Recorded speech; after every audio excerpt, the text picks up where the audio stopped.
kind of person, strong enough to tolerate every situation, but soft enough to understand everyone. Good morning, everyone. Today, we, the student of BSc Nursing first semester, are going to perform a skit on the life of our respectable Florence Nightingale, also known as the Lady with the Lamp. Florence Nightingale was a legend in her own lifetime and one of the most famous women in British history. Her work in Crimea set the standards for modern nursing. For the rest of her life, she continued to campaign for improved sanitation both in military and civilian hospitals. Let's begin our play. Scene 1. Scene 1 sets in Florence Nightingale's house. The Nightingale's family, her father, William Nightingale, her mother, Frances Nightingale, her sister, Parthenope Frances, and her fiancé, Richard Niles. The setting is an elegant, well-furnished room reflecting family's health and status. Florence, you are now a young and beautiful woman. You should get married and bear children. Yes, Florence, your father is right. Now it's time for you to get married and settle down. Richard is a nice person as well as a great politician. He'll take a good care of you. Yes, it is a duty of a high-class British lady to get married and have children. Yes, even I think so. Now it's high time. Our relationship has been of 9 years. We should declare it official and get married. Sister, we have studied so much like history, philosophy, literature and whatnot just to get married and bear children. Yes, father. I also think this is not right. I just want to get married and have a child. Are is a baby making machine. I don't think this is right. Don't we play any other role in the society? What are you talking about? Don't you want to start a family with me? Father, mother, Richard, I have to talk to you something and it is important. What is it, Florence? You sound very serious. Florence, what are you saying? Yes, it is serious because I have made a decision. I have been thinking about it since a very long time. That I have my own path. I know it's a calling. I hope you will understand. I know that you won't think that I want to become a nurse. I want to serve the people, to serve the poor. Because I have seen the condition in the hospital and hospitals are becoming the places of suffering, not healing. So I want to be a nurse. Have you lost your mind, Florence? A nurse? This is completely out of question. You were raised to be a lady, not to do such work. This is below your standards. Florence, really? A nurse? You can't be serious. But Florence, what if you get sick yourself? Think about it. The hospitals are filled with disease. The people are dying and the condition is terrible. Yes, I want to be a nurse. It's not about the status or society. It is about the helping people. I want to help the people. I want to serve them. I want to make a difference in the society, mother. Nursing is not a respectable profession, Florence. It's meant for the poor, for the ladies left with no other options. How could you even consider it? You don't need to do this, Florence. We have a future together. What about it? Edward, I do care for you, but there is something that I have called to do. Nursing is something, it is a part of me. I cannot ignore it. Florence, your mother and Richard have a point. You come from a family of means. We are provided with excellent education. Why nursing? Father, because I have seen the conditions of hospitals. Hospitals are becoming the death trap. They are becoming the places of suffering instead of healing. So I want to go there. I want to save the people. Save people from the suffering, not and make them heal. Florence, really? What about our future? You can be a better anything else. We will be married soon. Your life will be filled with far greater things rather than hospitals and suffering. But please try to understand. I know you won't understand. Please accept it. I cannot do what you want me to. I have different calling. I have been prayed for this. If this is truly what you want, Florence, then we cannot stop you. But you must remember it will be a very difficult task and you must be ready for it. I do not approve your decision, but I won't come in your conflict. Just be careful. I still don't get it, but I know. I trust you. Take care, sir. And so, despite her family's concerns and the loss of her future with richer minds, Florence began her journey determined to reform the world of healthcare.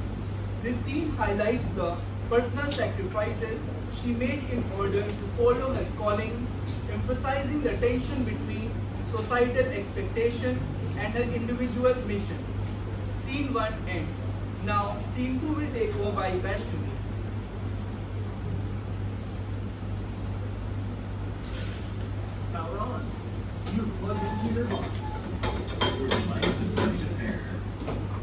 Scene 2 starts. Arrival at the premium ball. You're now connected to both phones. In 1854, Florence Nightingale and her team of nurses arrived at the battlefield hospital in Scutari, near the premium front. The scene is chaotic and timid. The sound of groaning soldiers who were lying in dirty beds, bleeding in pain, filled the nurses were overwhelmed. They were hurried because what they saw was beyond imagination. Disease, filth, and chaos.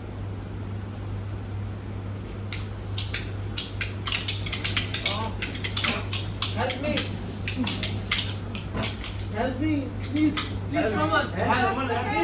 Someone help me! Help me! Help me! What a chaos! I cannot handle this all. We don't have enough people for this. I need more people. Please! Please! Hold help. on, we are coming.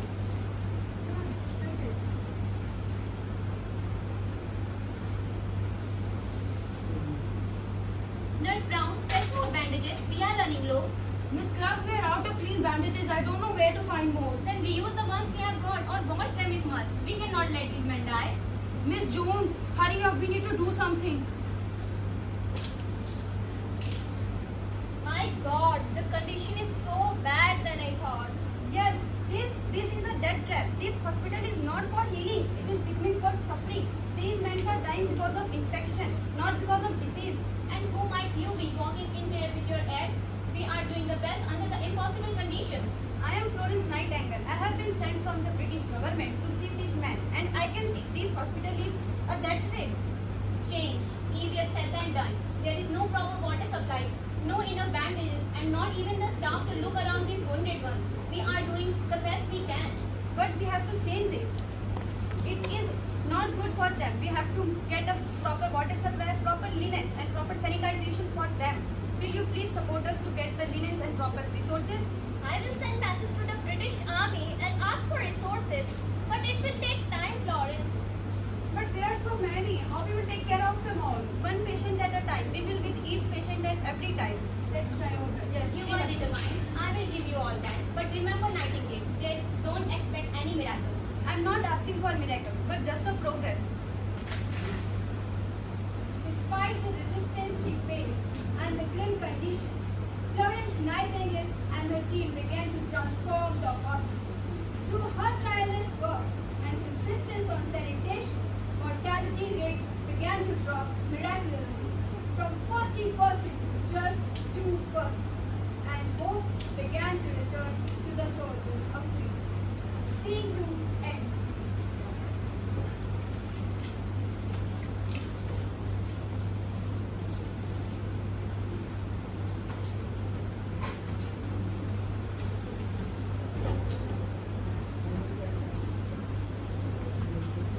Scene 3.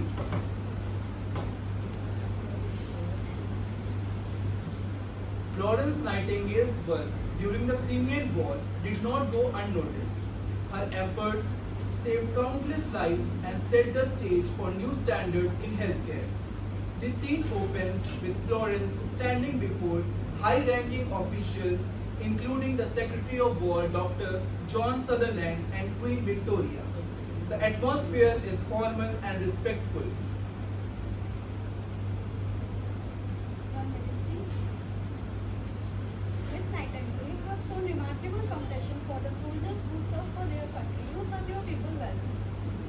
Your Majesty, I am deeply honored, but it was not for me. It was for the everyone. I did what was necessary, but they deserve much better because they have done much better thing to our country. And it was all because of the nurses that helped me. We started to bring a change in the society by taking care of them. And yet, you gave them more than they could ever hope for. You turned chaos into order, fear into hope. For this, I will present you this Royal Red Cross for your extraordinary services. I am deeply honored, Your Majesty. Thank you, Your Majesty. Florence Nightingale's work did not end with Crimean War. She went on to establish nursing schools, advocates for public health reform, and set new standards in sanitization and patient care. Florence Nightingale's legacy lives on in every nurse who carries her torch. Her contributions to healthcare transform nursing into a respectable profession and set the foundation of modern nursing. Her light continues to shine not just in hospitals but in the hearts of every nurse, every doctor, and caregiver who follows her footsteps. Florence Nightingale, the lady with the lamp and also known as the lady with the hammer, will forever be remembered for leading the way. At the end, we all students will join together to sing a song and pay a tribute to Florence Nightingale. Thank you.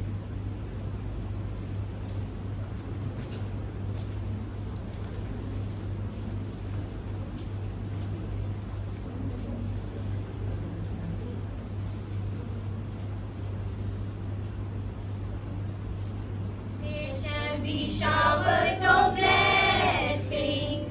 This is the promise of love. There shall be seasons refreshing, sent from the Savior.